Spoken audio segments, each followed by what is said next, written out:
हाँ तो बेटा इस क्वेश्चन में क्या दिया हुआ है कि अपने पास एक मैन है 80 kg का, वो एक स्मॉल कार जिसका मास 40 kg उसके ऊपर 2 मीटर पर सेकंड की स्पीड से मूव कर रहा है और he is running on the cart so that his velocity relative to the cart is 3 metre per second. तो उसकी वेलोसिटी कार्ट के रिस्पेक्ट में 3 मीटर पर सेकंड है in direction opposite to the direction of motion of cart, है ना। ये बेटा यहाँ पे इंपॉर्टेंट है, opposite to the motion of the cart. फिर उसमें what is the speed of centre of mass of the system. तो जैसे मान लो अगर हम इसका डायग्राम बनाइए, जैसे अपने पास एक कार्ट है, ठीक है, ये कार्ट इस डायरेक्शन में जा रहा है, इसकी वेलोसिटी बेटा कितनी है 2 मीटर पर सेकंड, ठीक है। अब एक जो मैन है वो अपोजिट डायरेक्शन में मूव कर रहा है 3 मीटर पर सेकंड से। तो भाई सेंटर ऑफ मास की वेलोसिटी पता करनी है, तो VCM का बेटा जो फॉर्मूला होता है वो अपने पास क्या होता है, वो अपने पास होता है m1v1 plus m2v2 divided by m1 plus m2। यही तो बेटा अपने पास फॉर्मूले होते हैं, ठीक है। अब इसमें m1 जैसे मैन का मास है, m2 कार्ट का मास है, ये v1 v2 बेटा वेलोसिटीज होती है ग्राउंड के रिस्पेक्ट में ना।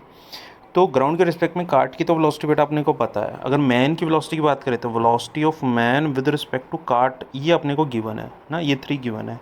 और इसको मैं क्या लिख सकता हूँ, velocity of man minus velocity of cart. अब ये अपोजिट डायरेक्शन में, तो मैं इसको बेटा लिख रहा हूँ -3, ठीक है ना। और velocity of man minus cart की वेलोसिटी प्लस x डायरेक्शन में है, तो उसको मैं लिख रहा हूँ 2, है ना। ये +2 लिख दिया, ये -3 लिख दिया, अपोजिट डायरेक्शन में थी। इसका मतलब वेलोसिटी ऑफ मैन जो अपने पास आ गई, ये आ गई -1 मीटर पर सेकेंड। ये बात समझ रहे हो, यानी मैन जो है वो ओवरऑल अपोजिट डायरेक्शन में यानी -x डायरेक्शन में 1 मीटर पर सेकंड के साथ जा रहा है। अब बेटा उस फॉर्मूले में अपने को सब वैल्यूज़ पुट करनी है, तो मैं यहाँ पर लिख रहा हूँ VCM इक्वल्स टू m1v1, तो मास मैन का 80, उसकी वेलोसिटी -1, ठीक है। प्लस आगे बेटा कार्ट का मास 40 इंटू उसकी velocity 2 divided by total mass यानी 120। तो बेटा अगर तुम देखोगे तो ये +80 -80 दोनों कैंसिल आउट हो जाएंगे और अपने पास जो वेलोसिटी ऑफ सेंटर ऑफ मास आएगा वो आएगा 0 ना। तो 0 बेटा अपना सही आंसर है। और वैसे भी तुम ऐसा समझो कि अगर कभी भी कोई आदमी किसी ट्रेन के अंदर है या कार्ट के अंदर है, कार के अंदर है, तो उनके बीच में सब सारी की सारी इंटरनल फोर्सेस है ना। पूरे सिस्टम की अगर बात करें तो कोई भी नेट एक्सटर्नल फोर्स नहीं है।